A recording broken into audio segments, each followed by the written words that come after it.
Start of the second half here at Vermont. Canisius down by 8 at Cohen Rob Kennedy. Our entire ESPN 3 crew at Patrick Gymnasium, home of the Catamounts. Canisius in the first half shot just below 41%. Josiah Heath, a wide open look. Nice setup by Sosa, and the Golden Griffins off on the board here in the second half.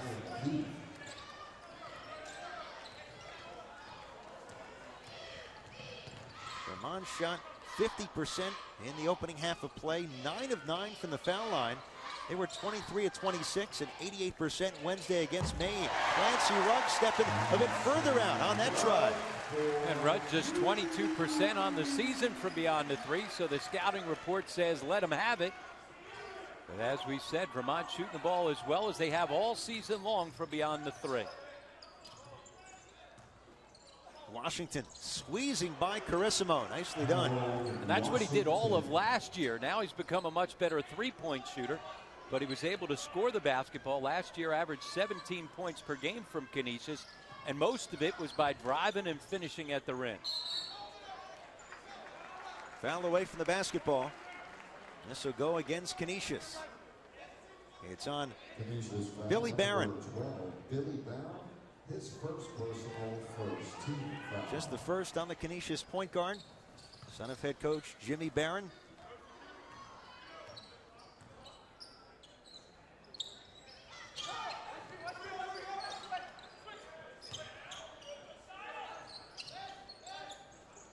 Vokel took just one shot in the first half, missed a three with the shot clock winding down.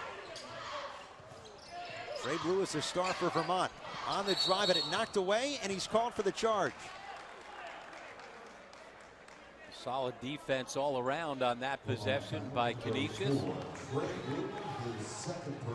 Blue with a nice head fake to get by the first defender. Good recovery by Barron as he got a piece of the basketball. And by doing that, allowed the defensive rotation by Josiah Heath, who leads the Golden Griffins in charges taken. You see, he's not afraid to give up his body. That was number 16 for Heath. Sosa right to the basket. Popped right out. And you got to be able to finish that. Looking to get O'Day inside. He was blanketed by Josiah Heath. Jordan Heath, his brother, is done for the day with the ankle injury. O'Day stroking it over the younger Heath. We said in the first half he's a terrific shooter from about 15 feet and in. Terrific face up, playing the 5 this year, but when he puts on that upper body strength, he could really be a very, very good player in this league. Got a high upside. 43-34 Vermont. Here's Manhertz going to work against O'Day. Nice job lowering the shoulder. Yep, that was just strength right there. Manhertz, the junior, going after the freshman O'Day.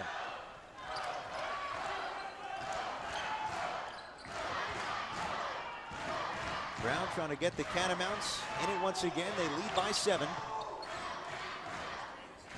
Carissimo getting the screen from O'Day.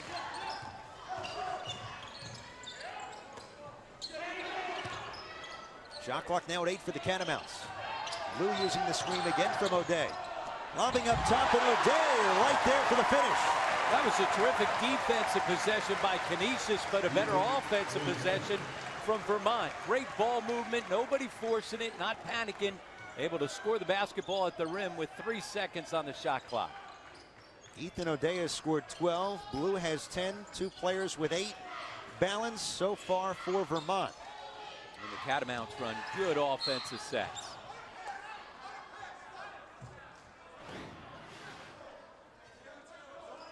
Blue able to come off the high pick and roll, get himself in. Smart play to just go put it up and allow O'Day to go get it. The old-fashioned pick and roll. See so much pick and pop nowadays, Ed. You don't see enough of the pick and roll. Clancy Rugg exits. Luke Apfeld back in. The last foul is on Brian Vokel. Vermont has found ways. It's not a team that sticks to one plan. They move very well overall. It's paid dividends this season. Washington going hard to the basket. They'll have a chance at 2 free throws. Foul on Sandro Carissimo. Number 12, Sandro Carissimo. His second personal, 13th foul. Sending to the line for Canisius is Harold Washington. Harold Washington can elevate. Very athletic player who's shifted to the point guard spot at times with Billy Barron shooting the ball so well. And he's really evolved his game in this offseason. Really worked on his outside shooting. And just 27 threes last year. He's going to double that total pretty soon here this year.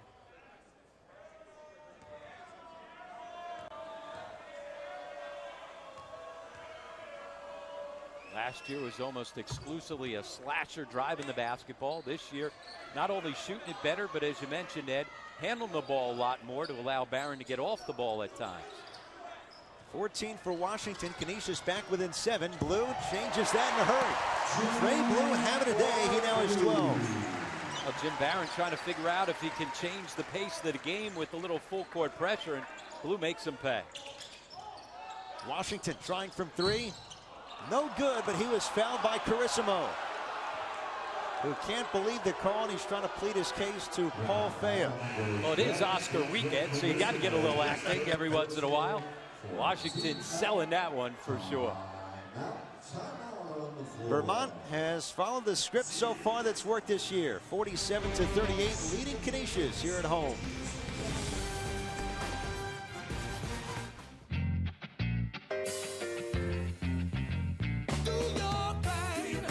You do your thing with the rest of us. Ramada Worldwide. Book now at Ramada.com to get our best rate guaranteed.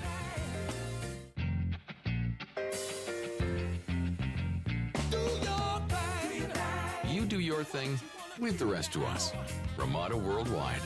Book now at Ramada.com to get our best rate guaranteed.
Canisius trailing by 9. 4 minutes gone by since halftime, and they played much of this game without Jordan Heath, who went down early with an ankle injury and will not return.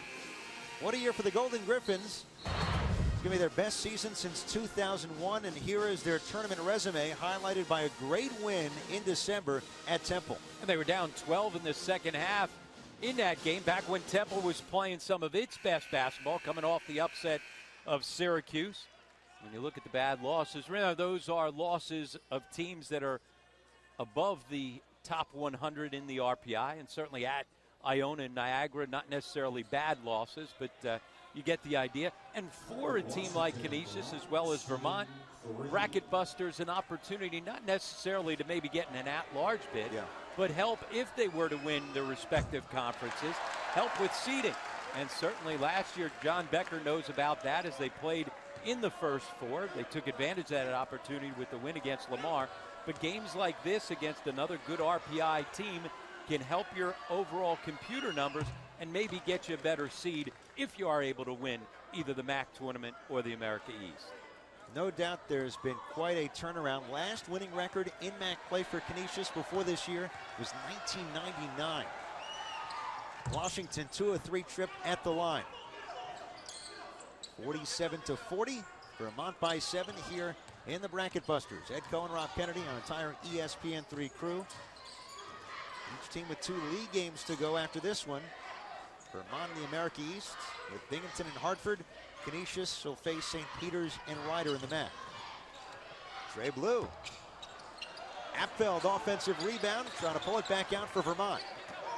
Blocked on the way up by Heath, and here comes Billy Barron. Looking outside for Sosa. He was blocked on the way up by O'Day.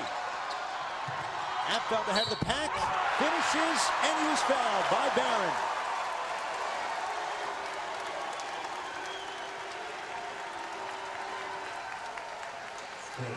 And how about Brian Vokel playing quarterback on that? He was the guy that finally was able to corral the loose ball off the block.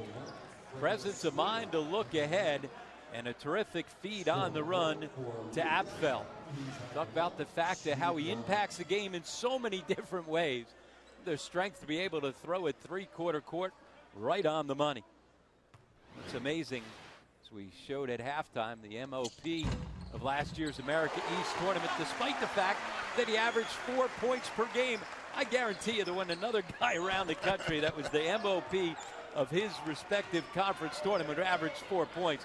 Just shows you how many of those little things, rebounding the basketball, defensively one of the best defensive players in the league, and then the assist that he gets out of the power forward position make him such a unique player. He is fun to watch, but how about Washington pulling a Vokel and coming from behind with the steal? And then right back at you, O'Day. Game a hot potato right now. Trey Blue was held, he finishes, and he'll have a chance at three. Well, Canisius with sloppy play the last couple of possessions, and that's gotten the crowd back into the ball game here.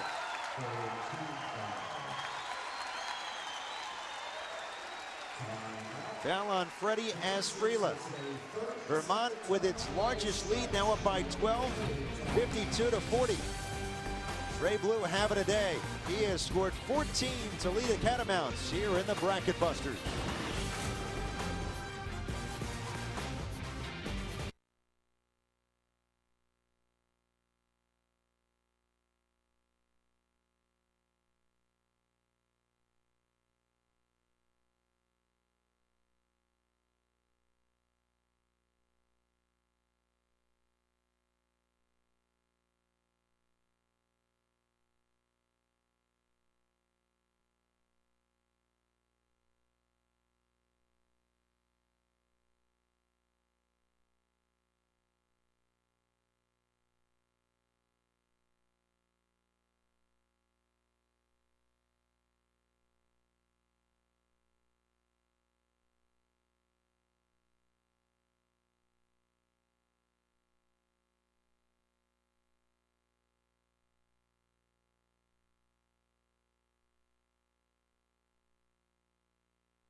Catamount Country, Burlington, Vermont.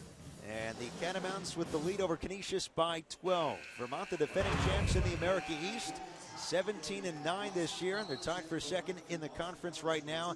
And their best win was in the conference against #1 Stony Brook. Well, certainly Stony Brook inside the RPI top 100. Think about it.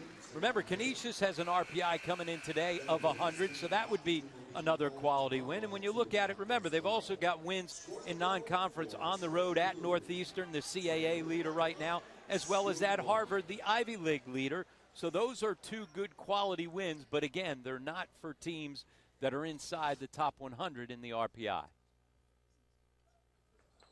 Three-point play for Trey Blue.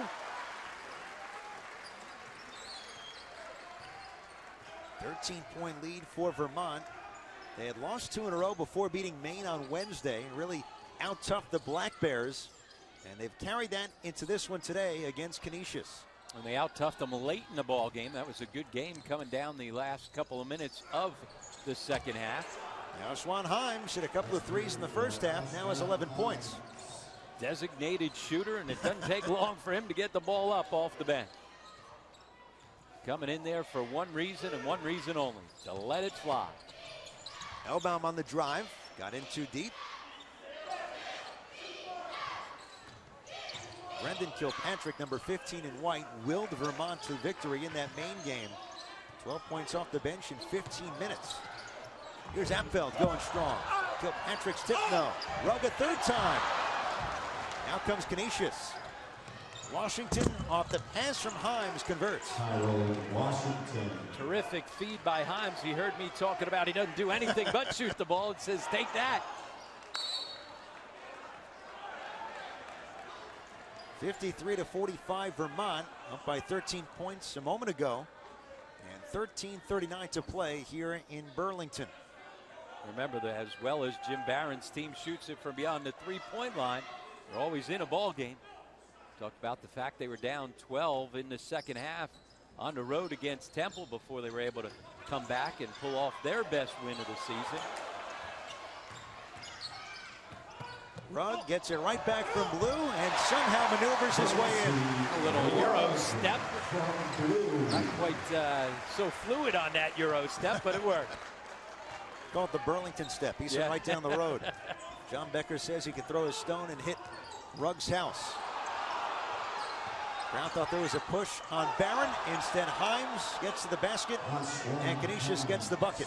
So if they wanted the push, they definitely wanted the walk on the hop, skip, and a jump by Himes.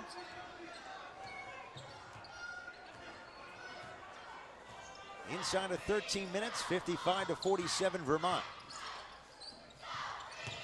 Clear the lane for Kilpatrick, but Manhertz was right there to block it on the way up. Now just held his ground against a terrific athlete in Kilpatrick.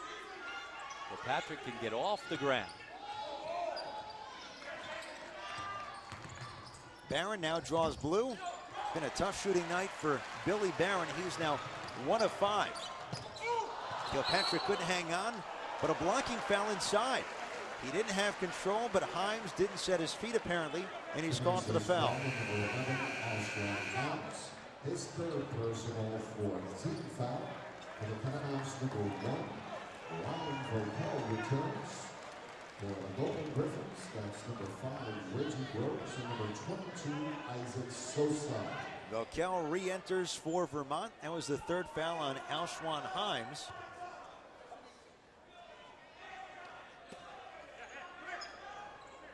Both teams shooting it well since halftime. Canisius 6 of 9, but Vermont 7 for 12. 8-point lead just as it was at the break. Elbaum going to work against Reggie Groves, who just came in for the first time for Canisius, number 5 in blue. Groves has not played the last couple of games. Coach's decision. Apfel turns the corner, but he goes right at Manhertz. Foul on the big fella for Canisius. Free throws on the way for Apfeld. Vermont has been perfect at the line, 11 of 11 to start.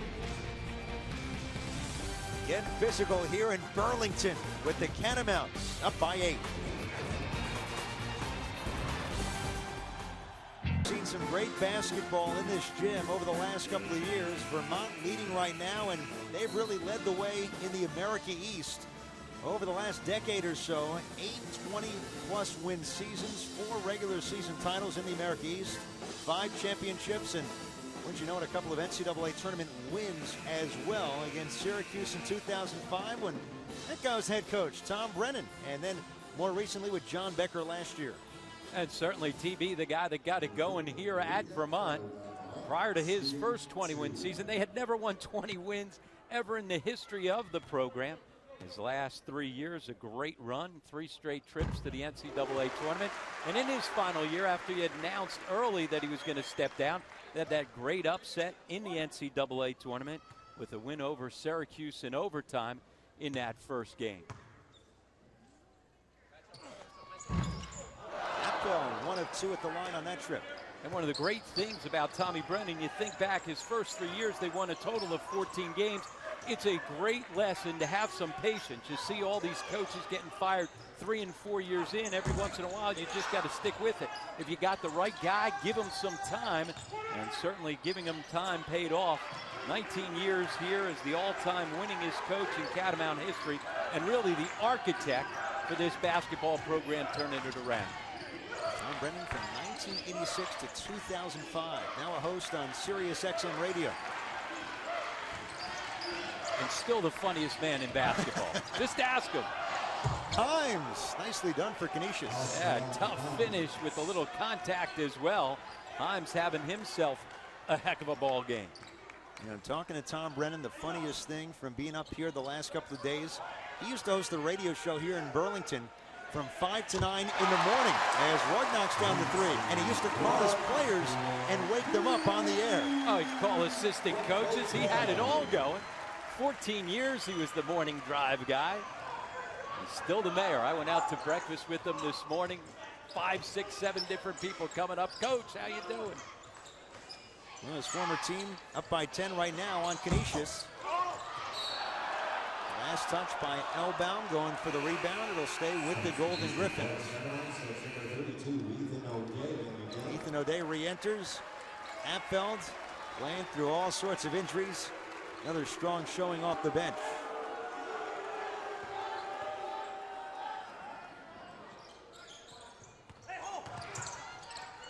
Himes draws the double, throws it away. Who's going to get there? O'Day tracks it down. Great hustle, and the crowd on its feet. Right now, great energy from the Catamounts, not only from their players. Tom Brennan likes it, and this crowd appreciates that type of effort.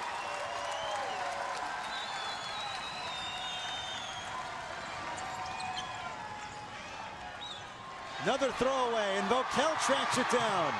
Vokel finishes his first made basket here today.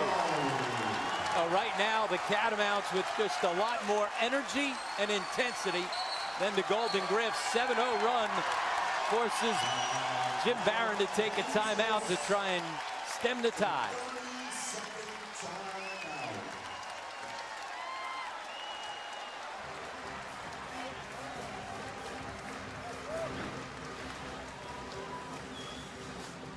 Himes get himself caught on the baseline, just threw it away. How about the quickness right there by the freshman O'Day to track it down? One of the reasons why he's got such a high upside. And then Brian Vokel, nobody plays harder, does more little things for his team to win a basket. I'm surprised he didn't throw it behind for somebody. He gives up more layups for himself to be able to find somebody else. But that time he was thinking about the dunk, just couldn't quite get it down.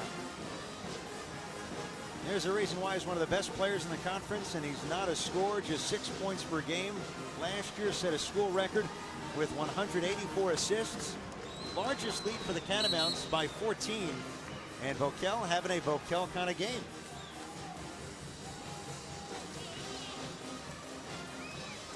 Well, as you said, he's a coach's son. Father Ray, longtime coach at collegiate school, replaced a legend there, and Larry Burns, who is a Hall of Fame coach, and all he's done is continue to win at collegiate as they've made a couple of deep runs into the state tournament.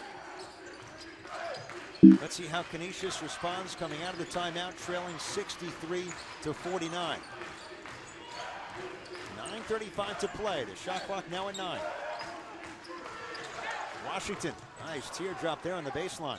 He's been the answer last couple of times coming out of a timeout when they've gotten themselves down big. It's been Washington that's made a play. O'Day spinning. It spun out. But that was a good-looking move for the freshman. Barron crossing over Vokel, somehow slipped in there with help coming. Billy Barron now has 7. And he's got the size, 6'2", and some upper body strength to finish at the rim. A lot of point guards can get there, but can't finish the play. He can finish.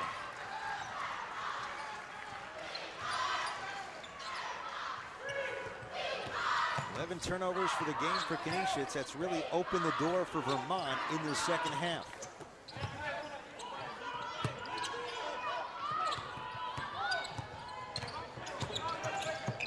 Vokel creating room on the other side. Shot clock at 8 now. Carissimo turns the corner. Inside for O'Day. All he had to do was finish.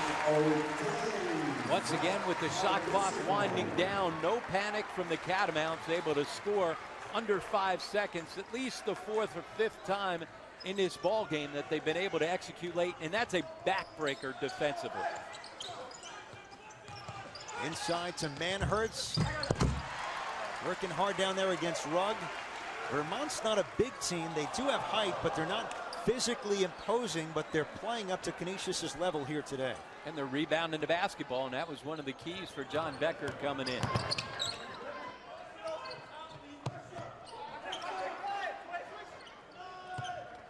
So much runs through Carissimo, the point guard. And Vokel, number 1 and number 12, high school teammates, running the show here at Vermont. 5 to shoot for Carissimo. Bring it down again, and they score again.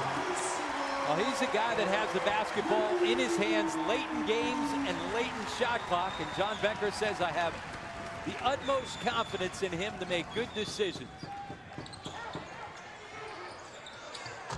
Washington, the big answer for Canisius. He now has 23 points for the Golden Griffs. He's trying to keep him in the ball game single-handedly. He and Alshwan Himes have been able to score the basketball, but they haven't gotten the scoring they usually get from Barron nor Sosa, their other 2 backcourt stars. Washington reaching in for the steal. Will Carissimo get there? No. Washington throws it down. And it's a good thing he didn't get there. He would have gotten himself posterized on that. Harold Washington single-handedly keeping Canisius within 10. Now it's 25 for the night. They've taken the clock down the last few times and converted. This time O'Day buries another one. He has really come on late in his freshman year here. Clearly should be a guy that's on the all-rookie team in the America East. New season high for the freshman O'Day with 18. Barron the other way answers. He now has 10. And this isn't over. Even though Vermont's had basically the game in control throughout the second half, the three-point shooting of Canisius gives them a chance. Reaching on Billy Barron. Canisius down by 15 earlier, chipping away, and Harold Washington, he's been spectacular for the outside with his defense, and then look out. Golden Griffins on the road, trailing by 9.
ESPN Ramada Worldwide Bracket Busters in Vermont with the 70-61 lead, one lead over Canisius. Let's take a look at today's All-State Good Hands play of the game. And why not turn back to good old number 1 for Vermont, Brian Vokel?